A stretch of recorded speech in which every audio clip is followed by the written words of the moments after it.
The 2017 NFL season will go down as the most rigged season in not only NFL history, but professional sports history. What I am about to reveal to you in this video is absolutely mind-boggling. How bad a professional sports league could literally rig the season for one team. I have watched over 22 years of professional sports, and I have never seen anything like this ever.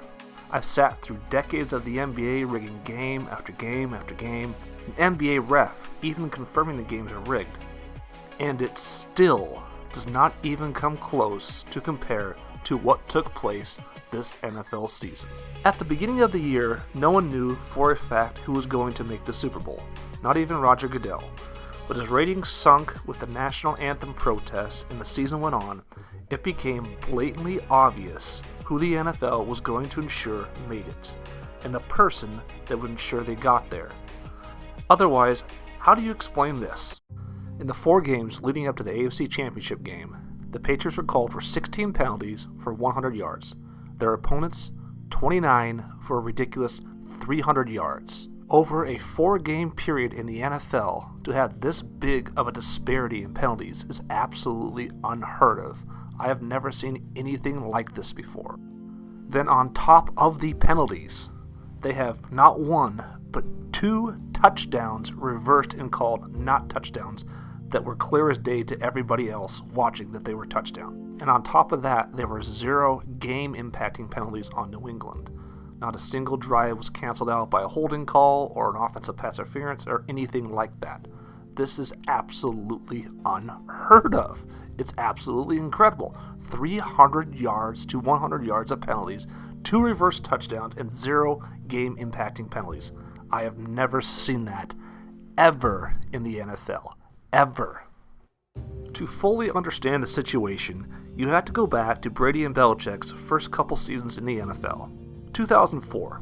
The Patriots headed to Pittsburgh as the Steelers were having their best regular season in team history, ending their season 15-1. The Steelers on this day absolutely dominated the Patriots from beginning to end, intercepting Brady twice to take a 21-3 lead, which led to a 34-20 victory.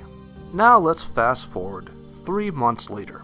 Again, the Steelers are at home. The teams are literally identical from when they met in the regular season. Magically, out of nowhere, the Patriots completely dominate, going up 24-3 at halftime. It was as if they knew every single play the Steelers were going to call. That was because technically they actually did know every single play the Steelers were going to call. The 2007 Spygate scandal revealed the Patriots had stolen calls and signals illegally through video cameras by illegally filming other teams' sidelines. The Steelers, completely unaware of this, did not change their signals from the regular season matchup to the playoffs, leading to a massive advantage where the Patriots could predict up to 75% of their plays. So I mean, how hard can it be to beat a team when you pretty much know every single call that they're making?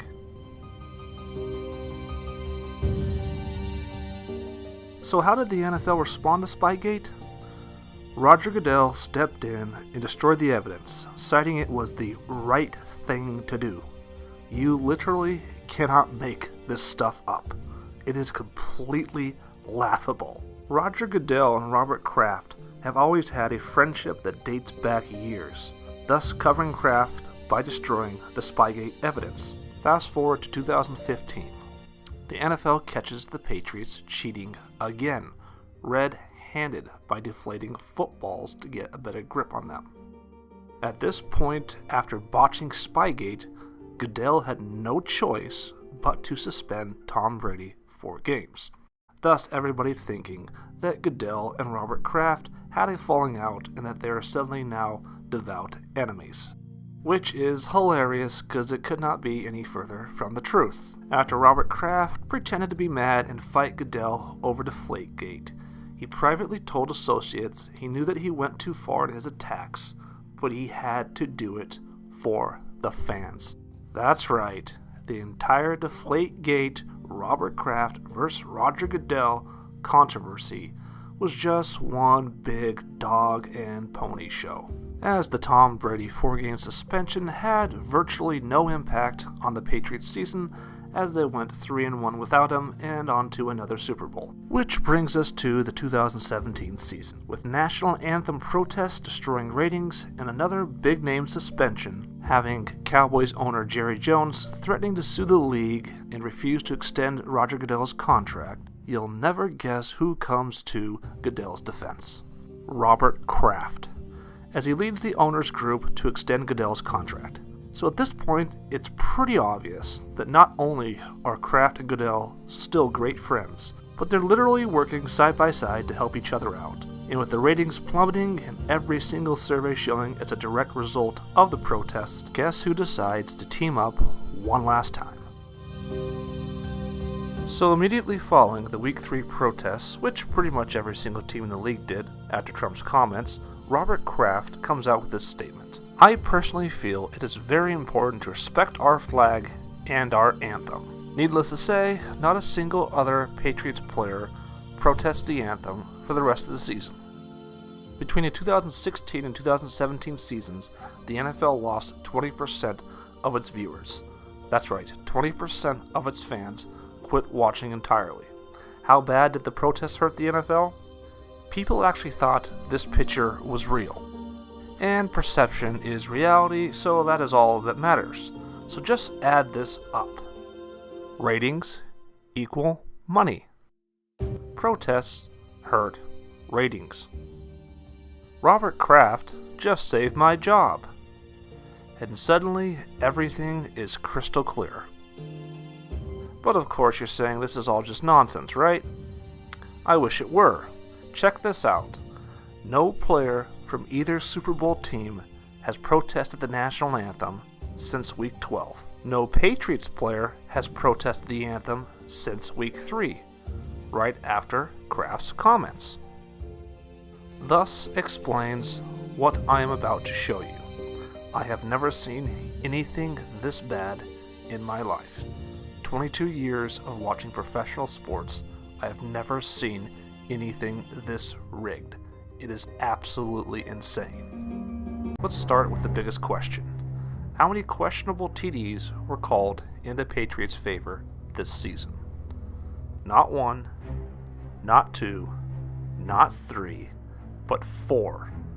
4 game-altering TDs went in the Patriots' favor with no consistency whatsoever. Week 3, Patriots-Texans. Patriots down 5 with 23 seconds left. Brady throws a TD for the win. Or does he? Take a closer look at this play. Cooks jumps up for the ball, 2 feet in bounds. As he hits the ground, the ball hits. Watch Cooks come down to the ground. You will notice the ball hitting the ground. Clearly hitting the ground, then bouncing up back into his chest. This is, by rule, an incomplete pass. Watch it again in slow motion. Cooks. Ball, ground, right there, clear as day, without any doubt. That is incomplete by rule. So after reviewing the play, what does the NFL decide? Not to overturn the call and to award the Patriots the touchdown. Week 6, Patriots-Jets. Jets are playing great and they get a TD here that completely changes the game. Or do they? The call is overturned, saying he fumbled it somehow, which makes 0 sense as he never lost the ball at any point, and the ball never hit the ground at any point during the play. This is probably the worst call I have seen in football history. It literally makes no sense. Not only is it ruled not a touchdown, it's ruled a touchback for the Patriots. The Patriots get the ball back. You literally cannot make this stuff up. Fast forward to Week 15, Steelers are driving for the win. Big Ben hits Jesse James what appears to be the game-winning touchdown. Or is it? By rule, James catches the ball, makes a football move by hitting his knee down onto the ground, and then stretches for the end zone. The second he crosses the end zone, it is a dead ball touchdown. That is by the actual NFL rules. Yet somehow this is ruled an incomplete pass. That makes zero sense. So this play right here is eventually ruled not a catch. But this is a catch. This is a catch. Ball on the ground. Almost the entire ball is touching the ground, and then it bounces up, and that's a catch. Here we go again. Week 16. Bills driving to get a TD before halftime.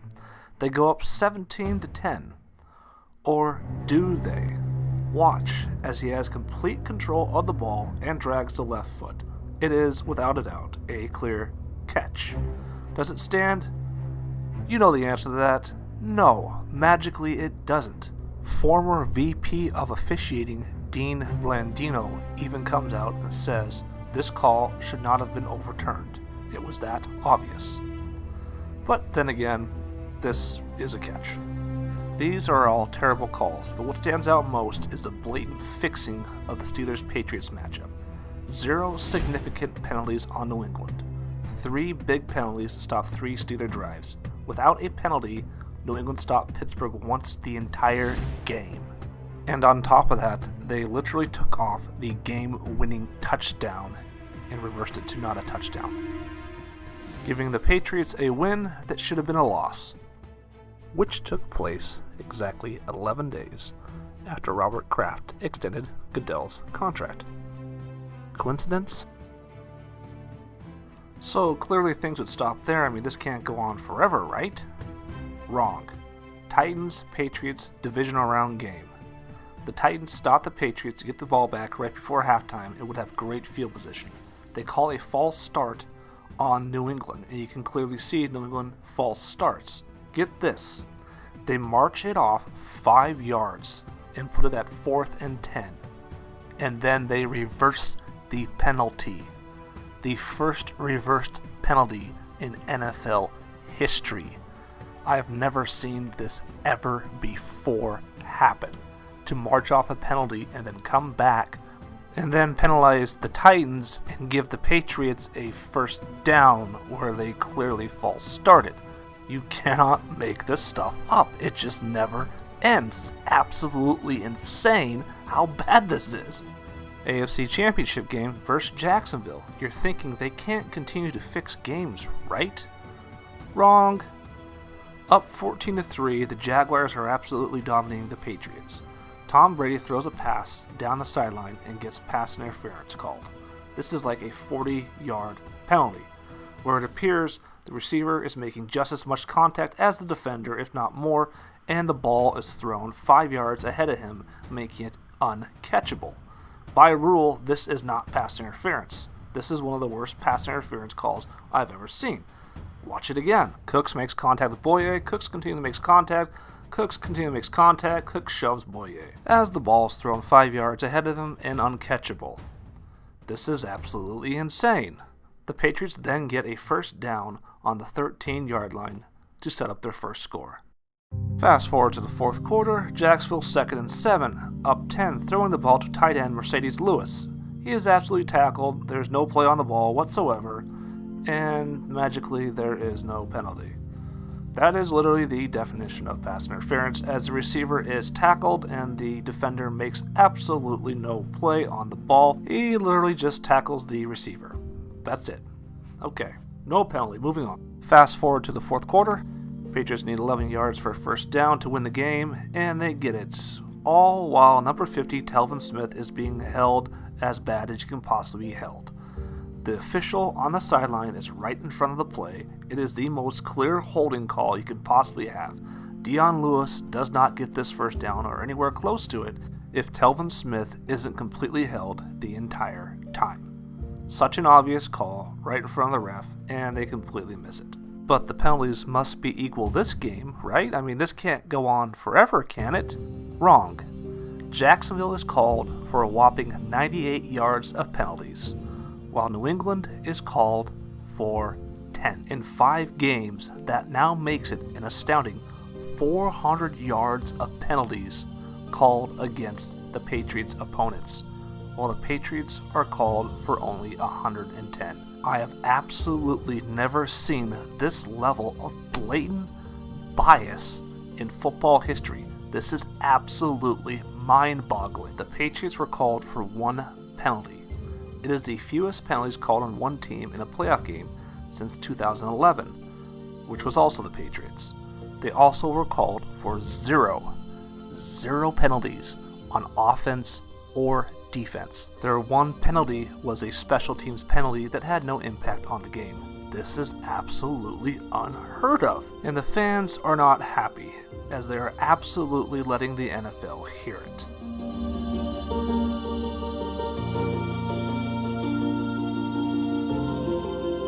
As the refs are seen actually celebrating touchdowns with the Patriots.